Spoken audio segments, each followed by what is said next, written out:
please take one if you'd like and pass it along. I'm going to be talking about winter staff retreats, which is one of my favorite things that our camp does. What is a winter staff retreat? So we've done a couple different things. I'm specifically referring to seasonal staff. We've tried it with all of our seasonal counseling staff. Well, I guess I should preface this with they have to be hired first, and we do our hiring pretty early, so we're already done with our administrative staff hiring and are moving on to counseling hiring. So this could work in the spring, like it could be a spring break thing, like that's totally fine. It doesn't need to be in the winter, that just happens to be our timeline. We usually do this like the weekend after New Year's, so most people are still on their college break. We've tried with all staff once, but the attendance was so spotty and there were so many humans that we found it wasn't just quite as productive, but we've done it every year for the past 4 or 5 with our administrative staff. And that is mostly what I'm going to be talking about today. So seasonal administrators being invited back to camp or a different platform to have a retreat.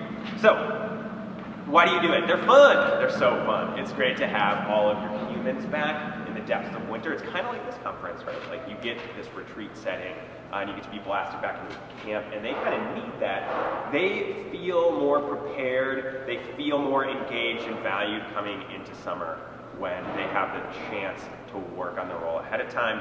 And you can get some real meaningful work done. And I'm going to talk about that next and what you do at these things. I'm sure many of you, if you already have one, you probably got ideas. I'm just going to lay some at you for you to take or leave.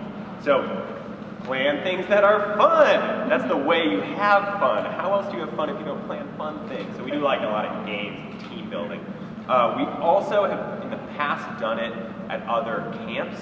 So we've allowed our administrators this chance to see a different camp, tour that camp, and we have a really insular staff culture, so they're all like, Mini Cotter's the only camp, and this gives them the chance to see like, whoa, other people do cool things too. We've invited alumni to participate, and that's particularly useful for our ad staff team who are starting to feel a lot of pressure to take on internships or jobs, and these alumni are in these different professional fields, and we intentionally pick some, and they talk about the way camp is the right job for them now, and have helped prepare them for the future. So it kind of gives them a verbal or a visible example of why they can keep coming back to camp. We do a lot of time for goal setting and ideation, kind of like the session Sil did yesterday. Things like that for like introspection and personal work, and then some creative idea generating and ideation, which is actually my favorite part. So here's a couple of examples. My favorite activity we do, I have staff break up into 2 teams and brainstorm something that can make you an unlimited budget to make camp cooler. And you throw out a crazy example, like buy a helicopter. And they go into these 2 teams, they brainstorm a little bit, and then out of your pocket, $500 in cash. And you're like, okay, now you 2 teams are going to compete to actually do that. And we let them build and plan something together, and then actually make sure that it happens and comes to life in the summer. We've had really cool ideas happen with that, and $500 really isn't that much. We did $200 at first, but then up the ante. And it's a really, they feel special, they feel valued, and have a blast. Some other things we've done. More inspirational based sessions. We've brought back old memorabilia, old fan photos, campers, their own counselors, letters from alumni, and letters from campers, and just had to read it.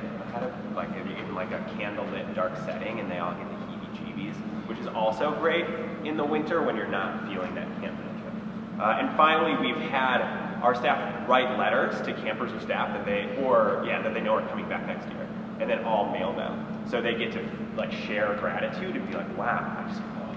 And then that camper or that staff member gets to have something special too. Things not to do that haven't worked for us in the past.